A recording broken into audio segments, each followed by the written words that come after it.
নমস্কার বন্ধুরা, Bengali food জাংশনে আপনাদের সবাইকে আবারও একবার স্বাগত জানাই। কেমন আছেন সবাই? আশা করি সবাই খুব খুব ভালো আছেন। আমিও ভালো আছি। এই শীতকালে পেঁয়াজ কলি দিয়ে আজকে নিয়ে এসেছি পুঁটি মাছের একটি দারুণ সুন্দর টেস্টি রেসিপি। এই রেসিপিটি আপনারা শীতকালে একবার ট্রাই করতে পারেন।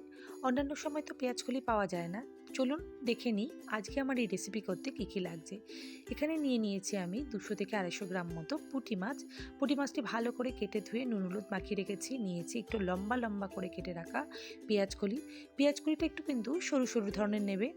আর নিয়েছি লম্বা করে কেটে রাখা আলু, চিড়ে রাখা কাঁচা লঙ্কা, নিয়েছি জিরে গুঁড়ো সামান্য, কাশ্মীরি লঙ্কার গুঁড়ো ও সামান্য ধনে গুঁড়ো।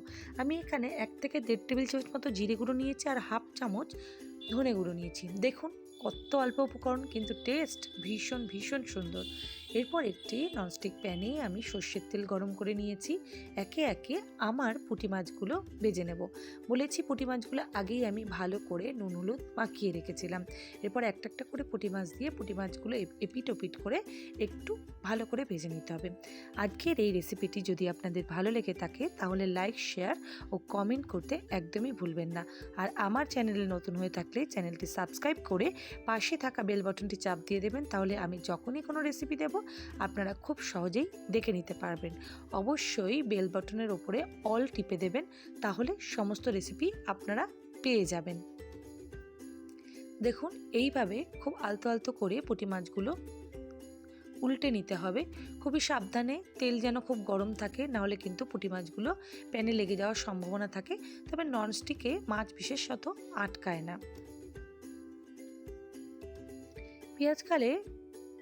পেঁয়াজ কলি খেতে কিন্তু খুবই ভালো লাগে, তবে আপনারা অবশ্যই খেয়াল রাখবেন পেঁয়াজ কলিটা যেন মোটা বা বুড়ো ধরনের না হয়।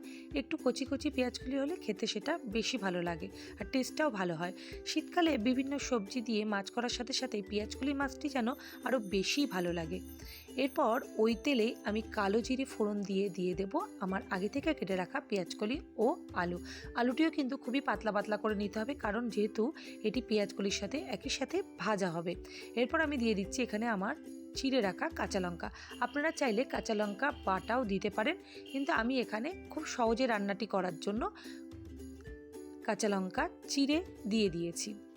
এরপর দিয়ে দিচ্ছি সামান্য হলুদ ও সামান্য লবণ পেঁয়াজকলি ও আলুটি ভাজার জন্য। এরপর ঢাকনা দিয়ে আমি 5 মিনিট মতো মিডিয়াম ফ্লেমে এটি ভেজে নেব।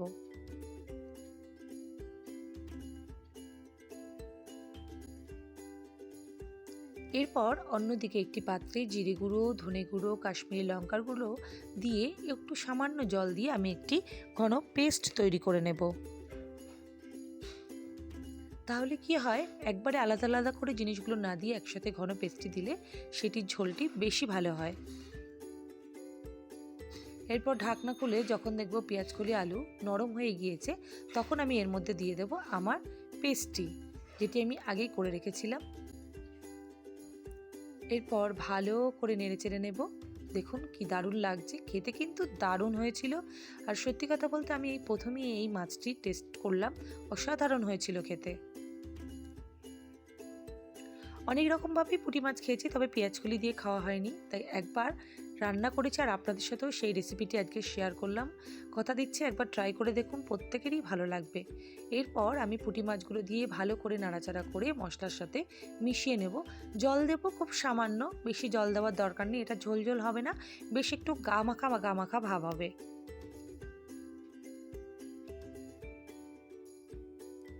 এরপর ভালো করে আরও একবার মিশিয়ে নিচ্ছি।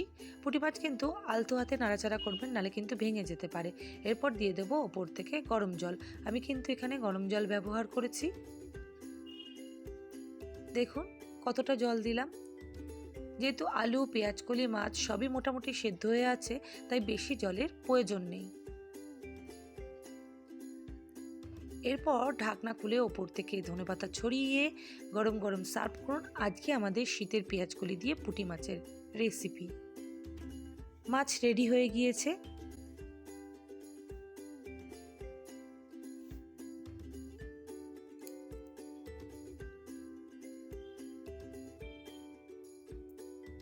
এরপর আমি একটি সার্ভিং প্লেটে আজকের আমার রেসিপিটি সার্ভ করে দিচ্ছি।